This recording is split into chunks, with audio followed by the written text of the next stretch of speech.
Jazz जी का सवाल है। पिछली वीडियो जो हमारा था, आप इसको उसका कंटिन्यूएशन पार्ट समझ सकते हो, क्योंकि वीडियो बहुत लंबी हो गई थी, तो वहां पे हमने उसको आधे पे कट किया था। आधा वीडियो ये है उसका। तो जैज जी ने यहाँ पे सवाल किया कि कहीं जापान जैसा ना हाल हो जाए हमारे स्टॉक मार्केट का, 35 साल न लग जाए ऑल टाइम हाई को ब्रेक करने में। देखिए, ये ट्रुथ है, सच्चाई है कि जापान में 1990 नब्बे 92 के आसपास में जो हाई बना था, वो अब जाके 2024 में टूटा है। क्लियर है? तो ये तो सही है, इतने सालों में एक ये सी कर्व बना ऐसे, ये कर्व में उसका मार्केट चला है। मतलब 1900 से 90 से गिरते ऐसे, और फिर वापस रिकवरी होते होते मतलब 2008 तक गिरावट हुई है, और 2008 से रिकवरी हुई है, तो होते होते होते पिछले साल जाके ऑल टाइम हाई को ब्रेक किया है।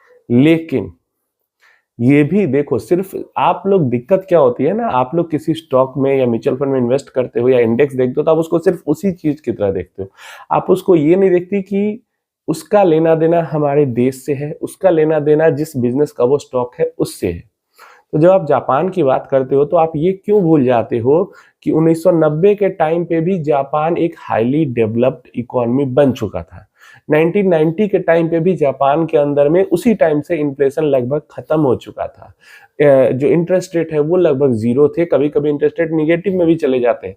जापान के बैंक्स में पिछले साल जाके इंटरेस्ट रेट 1% शायद या 2% बढ़ाया गया, नहीं तो इतने सालों साल से इंटरेस्ट रेट जीरो था, इन्फ्लेशन नहीं था। मतलब वहां पे किसी भी चीज की प्राइस बढ़ती ही नहीं थी, इन्फ्लेशन था ही नहीं, तो प्राइस नहीं बढ़ेगी तो ग्रोथ कहां से आएगा, और ग्रोथ नहीं था। तो ये सब दिक्कत थी वहां पे, जो कि डेवलप, जब हाईली डेवलप्ड इकोनॉमी हो जाती है, छोटी, एक तो छोटी इकोनॉमी, हाईली डेवलप्ड इकोनॉमी, छोटी कंट्री, इकोनॉमी नहीं, इकोनॉमी तो बड़ी है, कंट्री छोटी है, वहां पे लोग कम है, ठीक है। तो वहां पे लोग कम है तो चीजों का कंजम्पशन कम होता है, प्लस वहां पे जो पॉपुलेशन है वो एज कर गई थी। जैसे एवरेज एज इंडिया के अंदर में 28 है, मतलब यंग एज है, एवरेज 28-30 के पास है, और वहां पे उसी टाइम पे ऑलमोस्ट 50-60 के पास एवरेज एज पहुंच जाएगी। तो एक 20-30 साल का जो यंग इंसान है, वो जितनी चीजों का डिमांड करेगा, वो 50-60-70 के एज का जो इंसान होगा, वो उतनी चीजों की डिमांड नहीं करेगा। तो इस कारण डिमांड भी खत्म, इन्फ्लेशन तो है ही नहीं, ग्रोथ भी नहीं है, और ऊपर से इंटरेस्ट रेट वगैरह भी लगभग जीरो है, और कंपनी ऑलरेडी अपने ग्रोथ को पिक आउट कर चुकी है। तो ये सारी चीजें जब एक साथ होगी किसी इकोनॉमी के अंदर में, तो वहां पे कहाँ से कंपनीज प्रॉफिट बहुत ज्यादा बना पाएंगी, कहाँ से कंपनी पैसा कमा पाएगी। अमेरिका के अंदर में ये होने के बाद भी, डेवलप होने के बाद भी, एक बड़ा चीज यहाँ पे क्या है कि वहां पे नई नई जो कंपनी, जैसे टेस्ला है, पहले टेस्ला नहीं थी, बहुत पुरानी टेस्ला कंपनी नहीं है। या फिर अगर हम गूगल की बात करते हैं, माइक्रोसॉफ्ट की बात करते हैं, एप्पल की बात करते हैं, ये सब जो कंपनीज है, ये सब लगातार बढ़ती चली गई, और इस कारण जो अमेरिका का स्टॉक मार्केट है उसमें पैसे बनाए। लेकिन जो जापानीज कंपनी है, एक तरीके से वो स्टक हो गई, उनका ग्रोथ एक जगह पे जाके वो फ्लैट कर्व हो गया उनका, वो बढ़ती नहीं गई।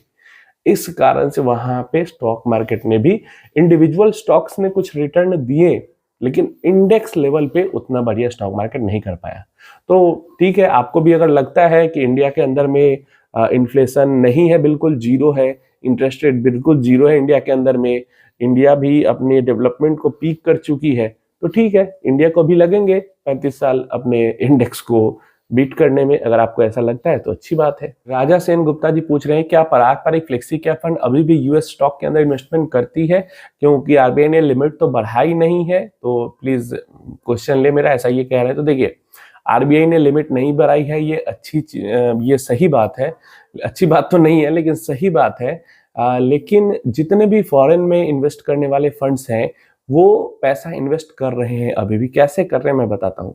आरबीआई और सेबी ने एक छूट दी है म्यूचुअल फंड्स को। स्टार्टिंग में जब फरवरी 2022 में ऑर्डर आया था सब बंद करने के लिए, उस टाइम पे छूट नहीं थी, लेकिन उस 6 महीने बाद उसके ये ऑर्डर आया छूट का, कि जितना, जैसे मान लो लिमिट जो है वो लिमिट टच होने वाली है, क्लियर है, तो एसआईपी लमसम सारी चीजों को बंद कर देना है, बिल्कुल इन्वेस्ट नहीं करना है वहां पे। और किसी भी रीजन से जो हमारा लिमिट है वो थोड़ा नीचे आता है। अब लिमिट नीचे कैसे आता है? लिमिट नीचे आता है मार्केट करेक्शन से, ठीक है, मार्केट करेक्ट हुआ तो लिमिट नीचे आई। इसके अलावा लिमिट कैसे नीचे आता है, तो हमारे आपके जैसे जो निवेशक हैं वो म्यूचुअल फंड से पैसा निकालते हैं, तो म्यूचुअल फंड से पैसा निकालते हैं तो फंड को बेचना पड़ता है स्टॉक, और वहां से पैसा निकाल के देना पड़ता है। जब हैवी अमाउंट में निकालते हैं तो उससे भी लिमिट, तो म्यूचुअल फंड में जब रिडम्पशन आता है, हैवी सेल ऑफ आता है उससे, और मार्केट के अंदर में हैवी करेक्शन आता है उससे, ये दो कारणों से जो लिमिट है वो बार बार ऊपर नीचे होती रहती है। तो जब ये नीचे आ जाती है तो वापस से जो म्यूचुअल फंड्स हैं वो SIP लमसम लेना स्टार्ट कर देते हैं, तो इससे उनका इन्वेस्टमेंट वहां पे होने लगता है। तो जैसे अगर पारंपरिक की बात करते हैं तो जब मार्केट करेक्ट होता है और इनको रूम मिलता है तो ये इन्वेस्ट कर लेते हैं, या बहुत ज्यादा पैसे निकाले जाते हैं उसके कारण इनको रूम मिलता है तो उसके कारण भी ये इन्वेस्ट कर लेते हैं, और फिर जैसे भर जाता है पूरा रूम तो उसको बंद कर देते हैं। और इसीलिए आप होल्डिंग भी देखोगे फॉरेन स्टॉक्स के अंदर में इनकी तो लगभग एक जैसी ही है, और थोड़ा बहुत कम ही हो रही है। क्यों? क्योंकि इसलिए कम नहीं हो रही कि ये होल्डिंग वहां पे कम कर रहे हैं, इसलिए कम हो रही कि वहां पे इनकी जितनी होल्डिंग है उसके अगेंस्ट में इंडिया के अंदर जो होल्डिंग है इसकी वो बढ़ती जा रही है। तो देखो मान लो दोनों एक बराबर थे, अब ये वाला जो इंडिया वाला साइज है वो धीरे धीरे करके बढ़ने लगा, तो इसके अगेंस्ट में ये तो छोटा देखने में लगेगा ही, और यही चीज परसेंटेज के टर्म्स में भी होती है। तो यही रीजन है कि आपको लग रहा होगा कि पारंपरिक इन्वेस्टमेंट नहीं कर रही है या वो बेच रही है, लेकिन ऐसा हो नहीं रहा है। इन्वेस्टेड वो है वहां पे, लेकिन बहुत कम अमाउंट में है। इंडियन जो पोर्टफोलियो है उनका, उसके अगेंस्ट में जो US का पोर्टफोलियो है उनका, वो बहुत कम अमाउंट में है। विकास शर्मा जी ने काफी अच्छा कमेंट किया, अगर ये चीज आप अपने दिमाग में डाल लेंगे तो म्यूचुअल फंड में कभी लॉस नहीं होगा आपको। इन्होंने कहा है हमें ना आज बेचना है ना अगले 5 साल 10 साल तक बेचना है। इसके अलावा जितनी सस्ती नेवी में यूनिट्स मिल जाएंगे उतना सस्ता में बस खरीदते जाना है, मतलब जो SIP जाती रहेगी मार्केट गिरता रहेगा तो सस्ता मिलेगा। तो यही माइंडसेट आपको बना के चलना होगा कि जिस गोल को आपने माइंड में टारगेट करके इन्वेस्टमेंट का अपना स्टार्ट किया है 5 साल 10 साल 15 साल, बस उसके अलावा गिरावट पे मैंने 6 पॉइंट्स का पूरा वीडियो बनाया हुआ है, वो 6 पॉइंट्स को देखें। उनमें से कोई पॉइंट आता है तो म्यूचुअल फंड को सेल करना चाहिए, नहीं तो नहीं सेल करना चाहिए जब तक कि गोल कंप्लीट नहीं हो जाता है। तो बहुत बढ़िया, मतलब गिरावट के टाइम पे ऐसा कमेंट कर रहे हैं, हैट्स ऑफ है इनको, बहुत अच्छी सोच है। और देखो जैसे अगर इनकी सोच ऐसी है ना तो ये आसपास में भी ऐसी पॉजिटिविटी फैलाएंगे, लोगों को भी अच्छी समझ सीख देंगे। और जो लोग निगेटिव ही थिंकिंग रखते हैं इसके बारे में, वो अपने आसपास का माहौल भी निगेटिव करके रखते हैं। हैट्स ऑफ, बहुत बढ़िया है, ऐसे ही कंटिन्यू करते रहिए। खराब से खराब म्यूचुअल फंड में भी अगर लंबे समय तक इन्वेस्टेड रह जाते हैं पेशेंस के साथ, वॉलेटिलिटी को एब्जॉर्ब करके, तो काफी अच्छा खासा पैसा आप बना लेते हैं बुरे से फंड में भी, बाकी एसेट क्लास के मुकाबले में। तौसीफ अहमद जी का कहना है FD यहाँ पे जीत रहा है, म्यूचुअल फंड 10 दिन में 10 महीना पीछे चली गई, no hope for mutual funds. तो देखिए अगर आपकी सोच ऐसी है तो आप बिल्कुल सिर्फ और सिर्फ फिक्स डिपॉजिट के अंदर में इन्वेस्ट करें और खुश रहें। क्योंकि अगर आप इक्विटी मार्केट में इन्वेस्ट करते हैं, चाहे आप डायरेक्ट स्टॉक में करें या फिर म्यूचुअल फंड्स के थ्रू करें, तो 10 दिन में 10 महीना क्या, 1 महीने में 2 साल पीछे भी जा सकता है मार्केट। और मार्केट का यही प्रवृत्ति, यही नेचर ही है, और उसके अगले महीने में 5 साल आगे भी पहुंचा दे सकता है। अरे देखो तो भाई 2024 में FD से 4-5 गुना रिटर्न है, 2023 में भी 4-5 गुना है, 2021 में कितना रिटर्न है सो देखो। मतलब हर साल इक्विटी मार्केट का होता ही है, जब आप 5 साल 8 साल 10 साल का एवरेज करके एवरेज रिटर्न देखते हो तो आपको अच्छा मिलता है। और ये वॉलेटिलिटी के कारण, यहाँ पे थोड़ा सा वॉलेटिलिटी का रिस्क है, तभी तो आपको FD से 2-3 गुना ज्यादा 4 गुना ज्यादा पैसा बन जाता है। नहीं तो FD जितना ही बनाना है, स्टेबल ही बनाना है तो FD में ही कर लो। और FD से तो वैसे भी अगर स्टेबल पैसा भी बनाना है तो FD से बेहतर है बॉन्ड के अंदर जाके इन्वेस्ट कर लेना, डेट फंड के अंदर इन्वेस्ट कर लेना। तो FD तो कहीं पे फिट बैठता ही नहीं, और FD के साथ इक्विटी म्यूचुअल फंड्स का कंपेयर करना बिल्कुल ही गलत है, बिल्कुल ही गलत है FD के साथ mutual funds, equity mutual funds का कंपेयर करना। अगर आप एवरेज, मतलब बेकार खराब से खराब म्यूचुअल फंड का एवरेज 5 साल 10 साल का आप रिटर्न देखोगे तो आपको समझ में आएगा ये चीजें, और कंपेयरिंग आप कर सकते हो कि सही क्या है। 10 महीने 2 महीने 6 महीने 3 महीने 1 साल के रिटर्न देखकर कंपेयर करोगे तो कभी आप सही डिसीजन नहीं ले पाओगे। हिस्ट्री देखें, डेटा चेक करें, एंड देन अपना इन्वेस्टमेंट करें जहां भी करते हैं। नीतीश जी का कहना है कि भारत के स्ट्रॉन्ग फंडामेंटल, भारत के स्ट्रॉन्ग फ्यूचर की वजह से गिर रहा है भारत का बाजार। बस एफआईआई इस चीज को देख नहीं पा रहे हैं कि भारत की इकोनॉमी कितनी स्ट्रांग है। मतलब इन्होंने एक तरीके से, देखो यही चीज होती है ना, आप चीजों को समझते नहीं हो और आप किसी का मजाक उड़ाने की कोशिश करते हो। यहाँ पे आप बीजेपी गवर्नमेंट का मजाक उड़ाने की कोशिश कर रहे हो, या फिर मेरा मजाक उड़ाने की कोशिश कर रहे हो, या फिर कोई भी, किसी ने भी आपके सामने कभी कहा हो कि इंडिया का जो ग्रोथ ट्रेजेक्ट्री है वो अच्छी है, उसका आप मजाक उड़ाने की कोशिश कर रहे हो। तो यहाँ पे किसी से लेना देना नहीं, एक सिंपल सी चीज समझनी है, यहाँ पे किसी सरकार से भी लेना देना नहीं है। कोई भी गवर्नमेंट आएगी सेंट्रल में, उसको काम करना ही पड़ेगा। काम वो क्या करती है, काम तो करवाती है, काम कंपनीज करेंगी।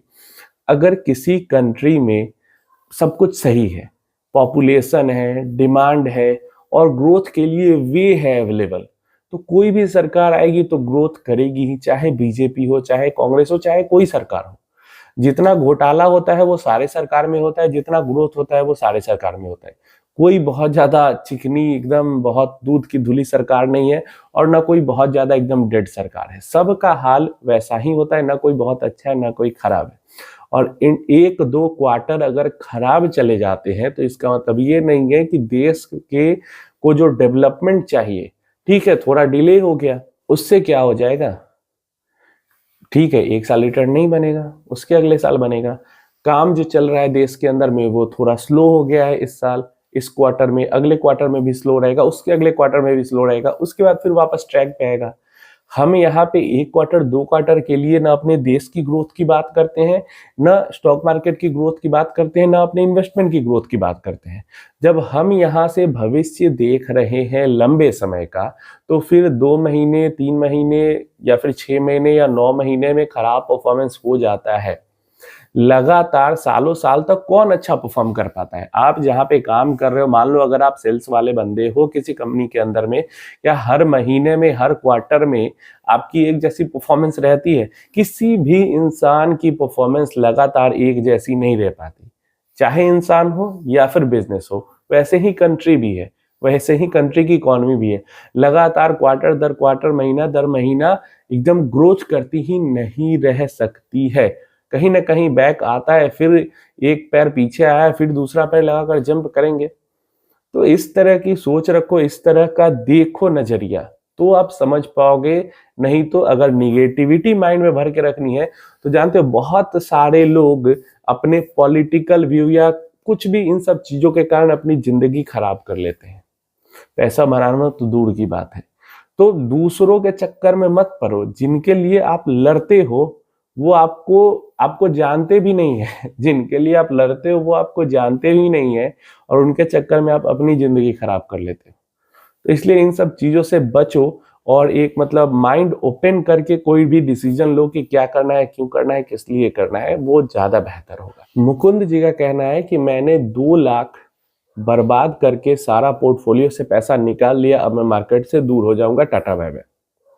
सोचिए, यही जो मैं कह रहा हूं कि रिटेलर सब पैनिक में आ रहे हैं, यही रीजन है उसका। ऐसे बहुत सारे, मतलब 100 200 500 कमेंट्स ऐसे भरे होंगे, और कमेंट्स के रिप्लाईज में भी ऐसे भरे होंगे कि मैंने पैसा निकाल लिया, ये कर लिया, वो कर लिया। देखिए ये सब जो आप कर रहे हो, आप खुद गलती कर रहे हो, और अगर देखोगे 1 साल बाद मार्केट, तो आप खुद पछताओगे। आप खुद पछताओगे 1 साल बाद मार्केट देखोगे तो, दूसरा कोई नहीं पछताने वाला। लॉस भी खुद कर रहे हो और पैसा भी आपका ही नहीं बनेगा। गलती दोष आप मार्केट को जरूर दोगे, लेकिन मार्केट का क्या जा रहा है इसके अंदर। जो लोग टिके रहेंगे वो पैसा बनाएंगे। और कम से कम हिस्ट्री तो देखो। मुझे ये नहीं समझ में आता, जो लोग भी ये पोर्टफोलियो बेच रहे हैं, पूरा क्लियर आउट कर रहे हैं, वो लोग हिस्ट्री क्यों नहीं देख रहे हैं कि पास्ट में कितनी बारी ऐसा ही चीजें हो चुकी है। मतलब जब से स्टॉक मार्केट बना है तब से ऐसी ही चीजें हो रही हैं। ये भी तो आप कम से कम दूसरों की गलती से सीखो। हिस्ट्री में क्या हुआ ये चीजें देखो। नहीं देखोगे तो आप गलती करोगे, खुद का नुकसान करोगे। और मैं तो यही कहूंगा भाई कि कम से कम शांति से पैसे इन्वेस्ट करने के लिए नहीं, तो शांति से जो इन्वेस्ट किया हुआ पैसा है उसको लेकर तो पकड़ के बैठो। जब आपने इन्वेस्ट करने के टाइम माइंड के अंदर रखा था कि अगले 5 10 15 साल करना है, तो 5 महीने में ऐसी क्या जरूरत आ गई कि आपको पैसा निकालना पड़ रहा है। अगर ये ऐसी गलती करोगे तो ये गलती आपकी खुद की है और नुकसान भी आपका खुद का है, ना कोई इसके लिए जिम्मेदार है और ना किसी दूसरे का नुकसान होने जा रहा है। तो थोड़ी सी समझदारी दिखाए यहाँ पे। सैयद जी का कहना है HMPV वायरस की वजह से मार्केट गिर रहा है, अगले 6 महीने तक ऐसा ही रहेगा। देखिए अगले 6 महीने तक ऐसा नहीं रहेगा, क्योंकि जब कोरोना ओरिजिनल था तब तो 6 महीने तक मार्केट गिर ही नहीं पाई। तो HMPV में क्या मार्केट 6 महीने तक गिरेगी, जबकि डॉक्टर्स कह रहे हैं कि ये कोई नया वायरस नहीं है, ये क्यूरेबल वायरस है। ऐसा नहीं कि इसका इलाज नहीं हो सकता है, और ये कोई नया वायरस नहीं है। ठीक है, अपग्रेडेड वर्जन हो सकता है, लेकिन पहली बार ये वायरस 2001-2 में कभी आया था, ऐसा डॉक्टर्स का कहना है।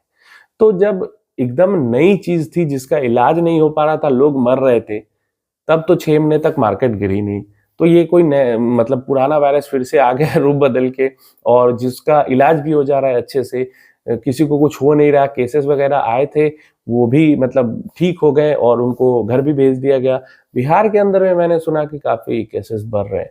मतलब जब केस आया था HMPV का पहला, तो मैंने सोचा कि कोई भी वायरस आता है ना, चलो ठीक है, बिहार के अंदर से ट्रैवलिंग कम होती है, तो कोई भी वायरस अगर बाहर से आता है तो बिहार के अंदर में तो नहीं आएगा।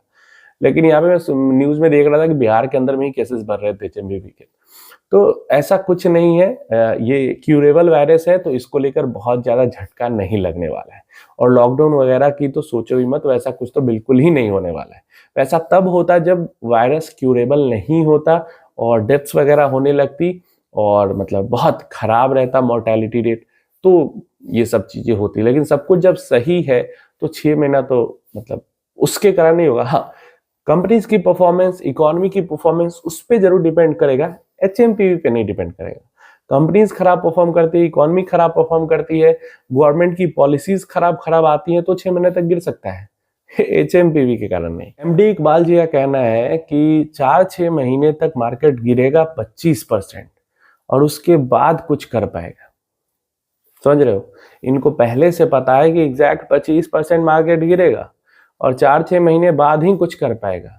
तो अगर मुझे इतनी सटीक जानकारी होती तो मैं क्या करता पता है, जितना भी पोर्टफोलियो है पूरा बेच देता, और उसके बाद जो घर वगैरह जितने भी एसेट्स, घर गाड़ी जो भी, सब कुछ बेच के एकदम जीरो हो जाता, और इंतजार करता कि 25% जैसे पहुंचेगा कि पूरा पैसा डाल देता, और फिर 4-6 महीने बाद वापस ऊपर आ ही जाता, वापस बेच के और वहां से सब कुछ खरीद लेता, मुफ्त का 25% का प्रॉफिट हो जाता। क्या? तो ये चीजें सोचने समझने की नहीं है। आप नहीं बता सकते कि 4 महीने में होगा कि 10 महीने में होगा कि 2 साल में होगा, 25% गिरेगा, 50% गिरेगा कि 15% से ही वापस चलेगा, ये आप नहीं बता सकते हैं। और मुझे लगता है इन सब चीजों के ऊपर बातें ही नहीं करनी चाहिए। हमारी चीजें होनी चाहिए कि जब तक कंपनीज की परफॉर्मेंस अच्छी आने लगेंगी, इन्फ्लेशन के नंबर गिर जाएंगे, क्रूड ऑयल वगैरह भी भाग रहा है ऊपर, उसके कारण भी इन्फ्लेशन के नंबर मुझे लगता है बढ़े हुए ही आएंगे। तो इन्फ्लेशन गिरेगा, इंटरेस्ट रेट गिरेगा, एंड डिमांड बढ़ेगी, और सरकार थोड़ी सी पॉलिसी अच्छी कर दे, ये सारी चीजें धीरे धीरे करके जब होने लगेंगी तो मार्केट का मूड सही हो जाएगा और मार्केट वापस ऊपर की तरफ चल देगा। और 4 महीने बाद हो या 10 महीने बाद हो, अगर कोई यहाँ पे 10 साल या 5 साल के लिए है तो उसको 4 महीने, 6 महीने या 10 महीने से कोई फर्क ही नहीं पड़ता है। तो ये सब चीजें आप सोचोगे तो आपका दिमाग खराब होगा, आप टेंशन में आओगे, पोर्टफोलियो को बेच दोगे, अपनी गलती के कारण नुकसान कर लोगे।